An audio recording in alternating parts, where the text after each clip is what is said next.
Hi guys. तो आज हम लूसेंट के सब्जेक्ट वर्ब के बारे में चर्चा करेंगे। तो ये वीडियो थोड़ा लंबा होने वाला है, शॉर्ट नहीं रहेगा, तो थोड़ा ध्यान से देखिएगा, आगे जाके आपको पता चलेगा। सब्जेक्ट देखो,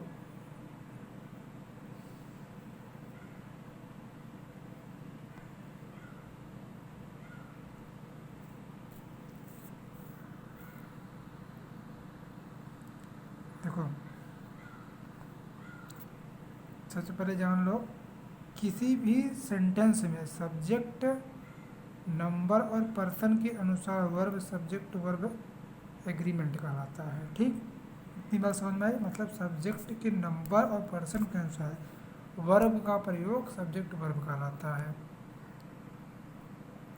ये चीज़ है इसमें।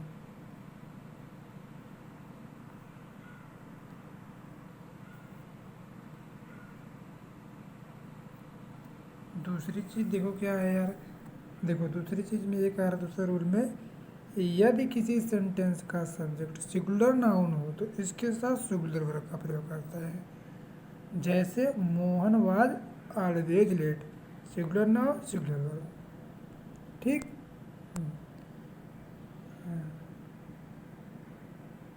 Singular noun singular verb. और दूसरा रूल, तीसरा रूल क्या है, यू का प्रयोग सिंगुलर या प्लूरल के रूप में होता था, इसके साथ प्लूरल वर्ब का प्रयोग होता है। जैसे you are student, singular subject plural verb. You are engineer, plural verb, plural subject plural verb.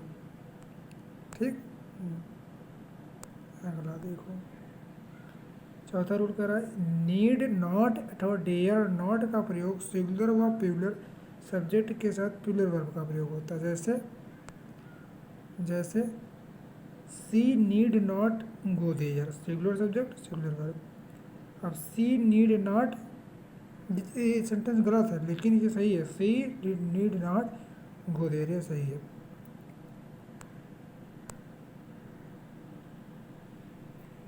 ठीक। अगर क्या है, singular auxiliary verb S A V के साथ डेयर नॉट नीड नॉट के बाद इन्फिनेटिव वर्ब टू का प्रयोग होता नहीं होता है। ठीक। देखो, डेयर अथवा नीड का प्रयोग क्रमशः हिम्मत होना या पढ़ना या आवश्यकता होना के अर्थ में मेन वर्ब के रूप में होता है। जैसे सी जैसे सी नीड कम्स हियर, ये सेंटेंस गलत है लेकिन ये सेंटेंस सही है। She need to comes here, ये बात सही है। She dare to oppose his teacher, ये बात सही है लेकिन सी डेयर्स है टू अपोज हिज टीचर, ये बात गलत है, ये सेंटेंस गलत है। पांचवा रूल क्या कहता है, suppositional sentence if as if only those I wish we wish he wish she wish start हो तो इसमें कोरी कल्पना या असंभव शर्त का बोध होता है। इन शब्दों के साथ किसी भी नाउन या पर्सन सब्जेक्ट का प्रयोग, जैसे I wish Manisha were my wife, ये बात सही है। I wish Manisha was my wife, ये बात गलत है। ठीक है। अगला देखो यार, पेयर वर्ड जैसे ब्रेड बटर, हाँ, rice curry, hammer sickle, slow study, true truth honesty, horse carriage, crown glory. ठीक। और जैसे एक्सपीरियंस, एक बैकॉन्स। ठीक। Long short, substance sum, bag bigger. Sentence subject के रूप में होने पर इसके साथ एक ही वस्तु का बोध होता है तो इसके साथ सिंगुलर वर्ब का प्रयोग होता है। जैसे bitter bread and butter is my favourite breakfast, subject singular है तो वो सिंगुलर वर्ब रहेगा। तो ये चीज़ ध्यान रखना। अगला है, ये दो सिंगुलर नाउन एंड से जुड़े हों तो फर्स्ट सिंगुलर नाउन पहले आर्टिकल्स या पोसेसिव ऑब्जेक्टिव हो, जैसे माई योर आवर का प्रयोग हो तो इसके सेम नंबर अथवा एक ही वस्तु का बोध हो तो इसके साथ सिंगुलर वर्ब का प्रयोग होता है। जैसे प्रिंसिपल एंड सिक्योरिटी वाज दिए, सिंगुलर सब्जेक्ट है, सिंगुलर वर्ब लगेगा। ये 9वां रूल है। 10वां रूल क्या कहता है यार, एंड से जुड़े हुए दो सिंगुलर नाउन के पहले आर्टिकल्स या पोसेसिव ऑब्जेक्टिव का प्रयोग होने पर इसमें टू डिफरेंट पर्सन या दो अलग अलग व्यक्तियों का बोध होता है तो इसको प्लूरल माना जाता है तथा प्लूरल का प्रयोग होता है। ठीक है। जैसे the principal and the security were there. ठीक, प्लूरल सब्जेक्ट है, प्लूरल वर्ब है।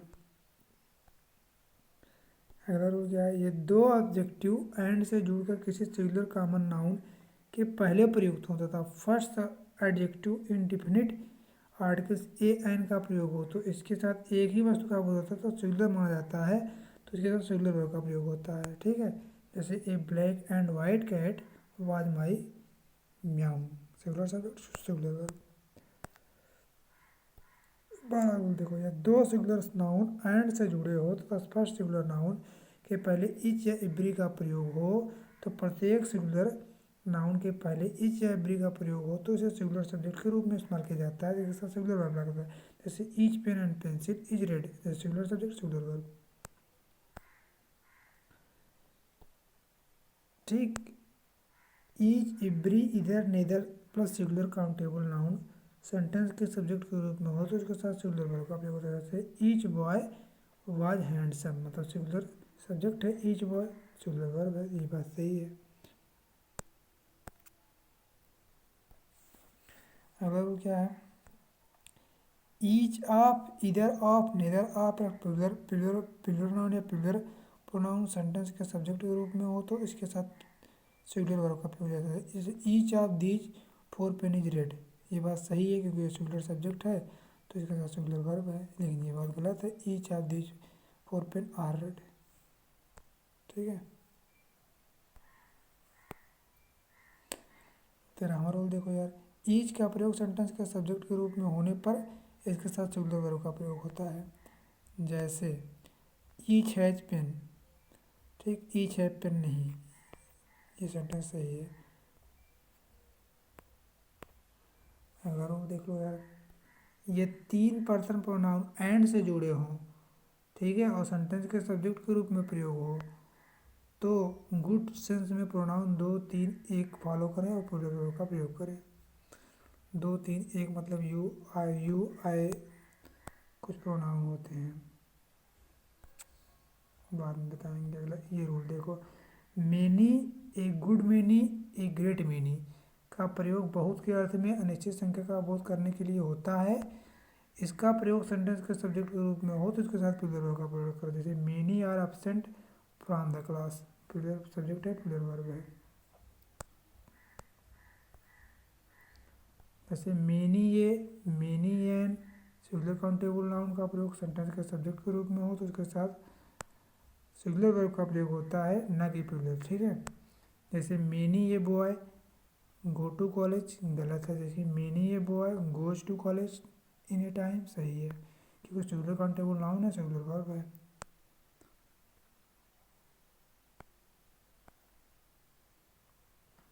अगला रूल देखो यार, infinitive pronoun everybody somebody nobody anybody everyone someone no one anyone का प्रयोग अनिश्चित व्यक्ति के लिए होता है, इसके सिंगुलर माना जाता है तथा अनिश्चित इसके साथ सिंगुलर प्रोनाउन ही him himself they them their themself one one one once oneself everybody anyone का सेंटेंस के सब्जेक्ट के रूप में हो तो इसके साथ सिंगुलर वर्ब का प्रयोग क्योंकि सिंगुलर माने जाते हैं।